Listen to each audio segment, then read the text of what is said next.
Saudações a todos e todas. Meu nome é Felipe Leonardo Ferreira. Eu sou mestre em Arqueologia pelo Museu de Arqueologia e Etnologia da Universidade de São Paulo e faço parte do LABECA, o Laboratório de Estudos da Cidade Antiga. Hoje estou aqui para fazer uma comunicação intitulada Saberes Arqueológicos no Ensino Básico Público, Ações Educativas do LABECA aplicadas ao Projeto Mínimos Interdisciplinar.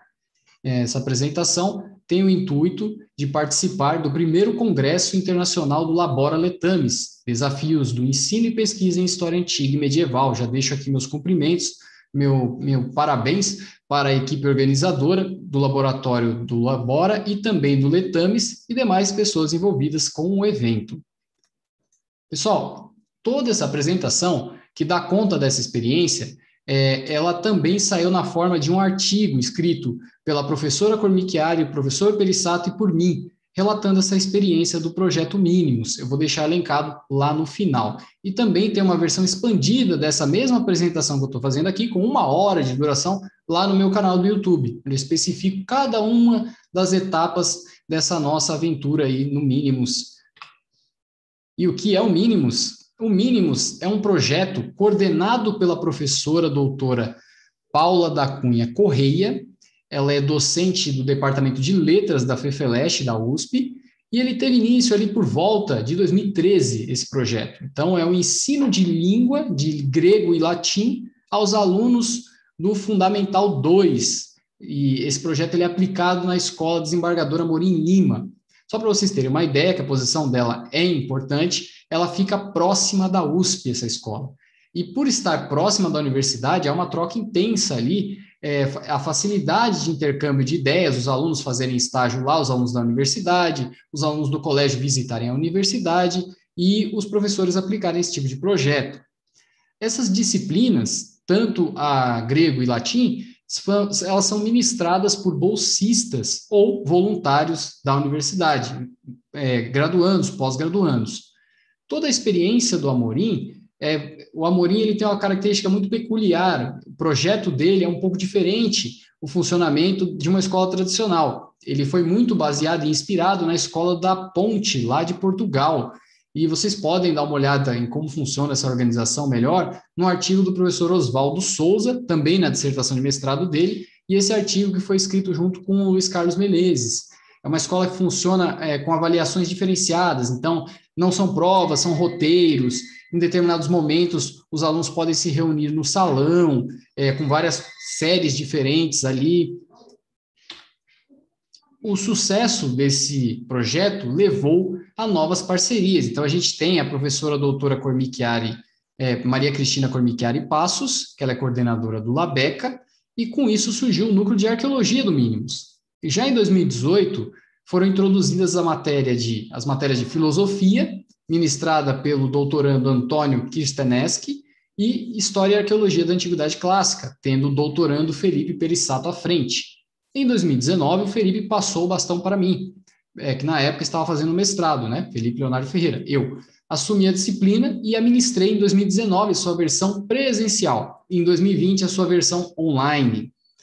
Como terminei já o mestrado e é necessário um vínculo com a universidade para participar do projeto, eu passei o bastão para o mestrando Matheus Moraes Cruz, meu colega lá do museu. Aqui é um programa, pessoal, só destaco que esse programa da disciplina ele foi construído e readaptado ao longo do percurso do próprio semestre, do próprio ano letivo. Tá? Isso aqui não é o meu rascunho inicial, isso aqui já é o que se tornou a conclusão lá no finalzinho do ano. Então, aqui é a versão presencial e a versão online vocês vão perceber que o programa é maior, porque a ideia é que fosse o ano inteiro. Então, a gente começou ali em março, mas tivemos essa lacuna para ser retomada apenas em junho, por conta da pandemia, até a escola se estruturar. E qual que era a essência desse programa? Primeiro, um questionário exploratório, para tentar traçar o perfil da turma, sobre os gostos dos alunos, as concepções espontâneas que eles já tinham sobre a arqueologia. Então, apareceram coisas bem interessantes, como dinossauros, ossadas, Ethan the Charter, Lara Croft, Indiana, estava tudo lá. E para que a gente pudesse complementar, corrigir, enriquecer o conhecimento espontâneo deles. Tivemos uma conversa sobre a pandemia, eu dei umas dicas de como estudar online, passamos para tratar a arqueologia em si, falando como ela se formou, onde os arqueólogos são hoje preparados, que são as universidades, e as experiências na história da arqueologia, a descrição, como que ela é feita de um objeto, falei da exposição do MAI, passamos pelas cidades, as hipóteses de surgimento da cidade, trabalhando nas cidades gregas, a mitologia, a materialidade dos cultos, a numismática, e usamos diversos elementos da cultura material para poder acessarmos e construirmos esse conhecimento. Por exemplo, cerâmica, moedas, no caso da numismática, estatuetas de terracota, arquitetura, planimetria de cidades, tudo isso a gente foi introduzindo nas aulas. A experiência de descrição foi uma das mais importantes, porque é uma das etapas primordiais do trabalho do arqueólogo. Ele descrever um objeto que ele não sabe a priori o que é nem para que serve. Então, você tem que tentar descrever da forma mais isenta, da forma mais neutra possível, tentando não interpretar já na sua descrição. Então, primeiro, a gente fez um exemplo junto com um relógio. Esse relógio era do meu avô, esse relógio tem uns 90 anos e ainda funciona. E depois, como a gente não podia ficar trazendo cultura arqueológica, né, lá do museu, do acervo para a escola, com tanta facilidade assim, a gente teve que usar uma outra artimanha. Ora, a gente tem cultura material em casa, é só a gente olhar a nossa volta, o mundo é cultura material. E a gente reuniu um monte de quinquilharias para que eles pudessem fazer a experiência da descrição. A minha ideia, primeiramente, era que eles trabalhassem com objetos conhecidos contemporâneos. Então, eu levei ali um controle de PlayStation 1, né? Para eles, isso deve ser de uma era geológica já, né? Isso é um controle de PlayStation 1 da década de 90. Né? Para eles, isso é uma era geológica atrás. Objetos desconhecidos contemporâneos. Temos aqui um objeto que servia para você enrolar linha de pipa, não sei o nome dele especificamente, e um outro que eu não faço a mínima ideia o que é, mas é uma peça de máquina. Para quê? Tudo isso para que, em um momento, eles pudessem entender que existem objetos desconhecidos do passado, que é o que o arqueólogo encontra. Então, temos um fragmento de cerâmica, muitas vezes a gente não sabe de onde é o fragmento de cerâmica, porque o museu não catalogou direito na época, no século XIX, e a gente não sabe exatamente de onde é esse fragmento. Muitas vezes você sabe que é da parede do vaso, mas de qual parte? Cima, embaixo, mais para a borda? Não dá para saber. Então, eu queria que eles tivessem esse tipo de estranhamento com o objeto. E só para sintetizar, eu não vou ler todos os itens. Primeiro, os objetos. Falei sobre o Munsell, microscópio, lupa, fitinha. Essas coisas eu não consegui levar. Falei que o arqueólogo também usa régua, trena, o paquímetro. O paquímetro, graças ao professor Perissato, deu para levar uns 4 paquímetros, inclusive de plástico. Né? Plásticos são mais indicados para tratar cerâmica. E a gente levou. Não tinha 40 paquímetros, mas tinha 4. Então, a gente foi revezando. Falei da pá, da picareta, do pincel, da colher de pedreiro, que o arqueólogo também usa. E algum parâmetro para que eles pudessem, um roteirinho para que eles pudessem fazer a descrição. A descrição, a essência de descrever esses objetos, não era só tirar as medidas, ver se tinha cheiro ou não, a cor ou não, se você conhece ou não. Eu queria que eles realmente se apropriassem da ideia da materialidade das coisas. Então, esse objeto é feito do quê? Ele foi tirado da onde? Dá muito trabalho? Quais são as relações de trabalho envolvidas, né? É muita gente que precisa. E depois, ele é maquinofaturado, ele é feito manualmente? Ele é feito por algum tipo de objeto? Você consegue perceber isso? Quem usava?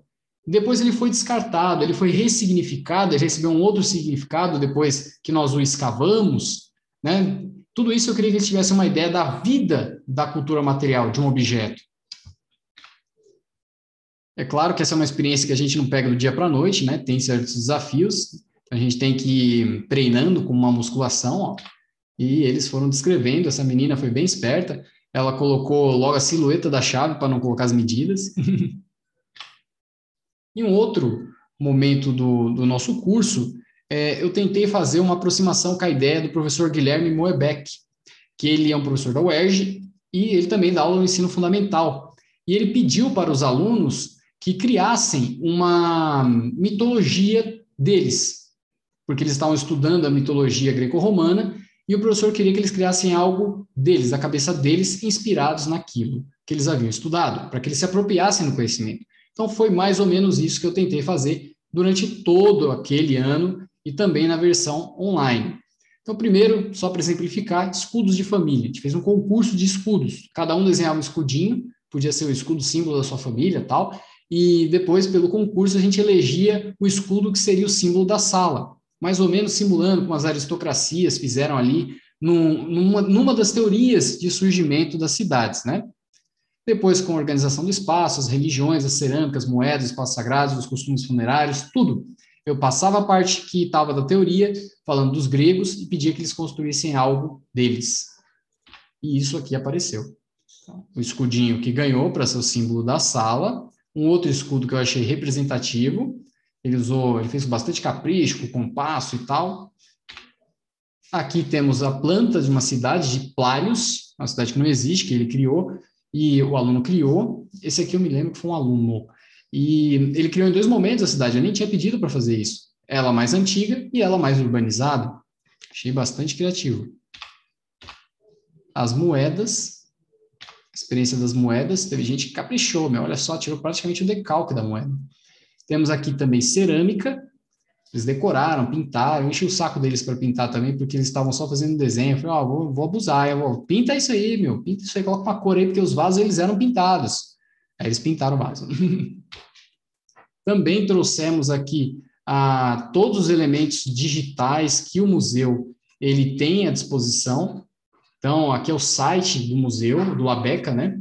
Do Laboratório de Estudos da Cidade Antiga. Se vocês clicarem em maquetes digitais, aqui no cantinho, nós temos o Porto Grego, que é uma simulação, uma experiência interativa, onde você caminha num Porto Grego.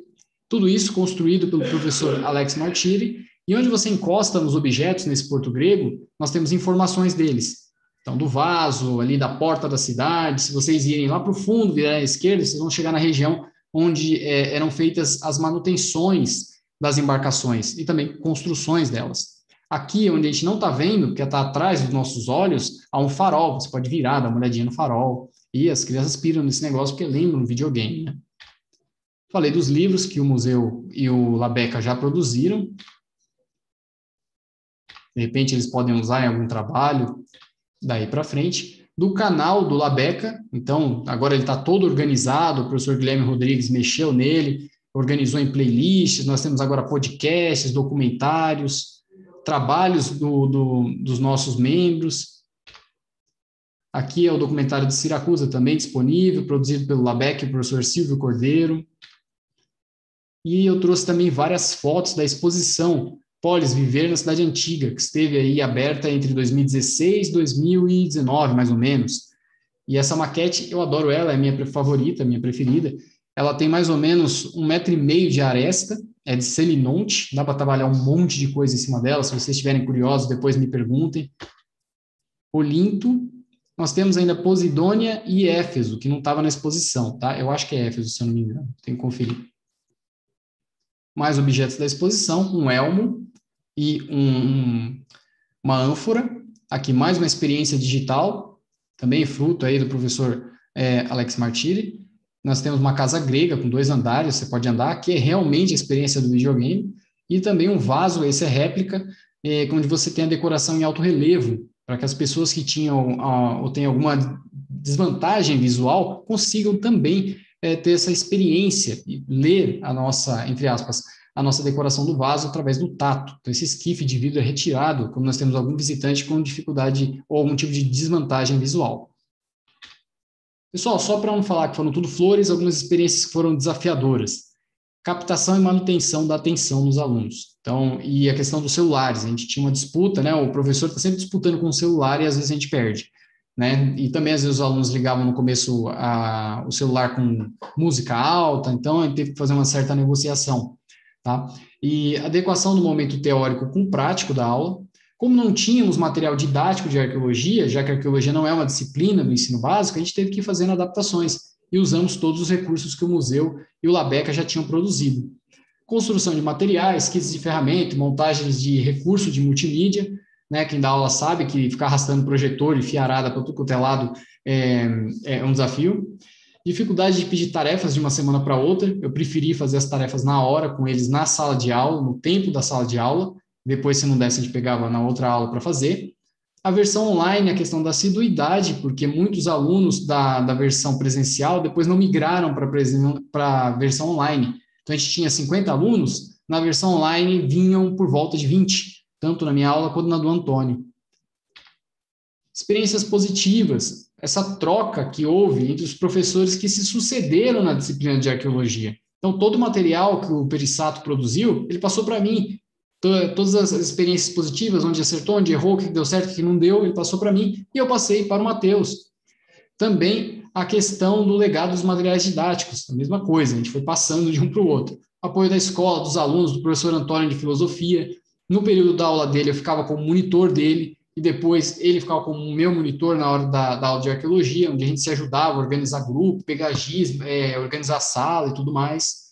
Orientação das professoras coordenadoras do MAI e do projeto, né, tanto a professora Comichiari, a professora Paula Correia, também a minha orientadora, a professora Elaine Irata, que foi uma das fundadoras do setor do educativo do MAI, que é o setor preocupado com essa questão do ensino básico e também da sociedade, né? O empréstimo de kits de arqueologia do educativo do MAI, e eles têm esses kits para poder fornecer e emprestar para os alunos, para os professores do ensino básico, para que eles possam usar em suas aulas. Posso falar mais disso também, depois se alguém perguntar. Fortalecimento do tripé universitário, ensino, pesquisa e extensão, e essa ligação, essa religação entre a universidade e o ensino básico, eu acho fundamental, porque quanto mais a sociedade perceber, ficar visível, reiteradamente, a importância da universidade na sociedade, talvez essa sociedade comece a nos ajudar na proteção da educação. Eu acho que isso é fundamental, sobretudo no nosso país. Experiência docente para alunos de graduação e pós-graduação. Então, eu dou aula desde 2010, mas eu nunca dei aula de arqueologia para o ensino fundamental. Então, foi uma experiência muito enriquecedora para mim, por exemplo. Como disse, tem lá no meu canal o Gabinete do Tempo, todas as minhas apresentações e congressos e tudo mais, em uma versão expandida dessa mesma. Aqui, o artigo da professora Comichiari, o trabalho do professor Oswaldo Souza e do professor Guilherme Moerbeck. O que faltar, eu vou colocar num comentário fixado, tá? Neste vídeo. Pessoal, muito obrigado pela atenção. Por enquanto é só. Fico aberto às questões no momento adequado. E tchau.